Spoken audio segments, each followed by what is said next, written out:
Any idea what code H103 means on tankless electrical Rheem water heat? How old is your Rheem unit?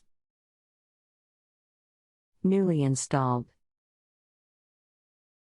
How long has this been going on with your Rheem unit? What have you tried so far? Just turn the power on after install. Anything else we should know to help you best? Nope, that I know of. My name is. I look forward to helping you.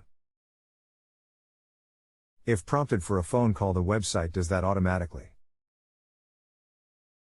Feel free to accept or ignore.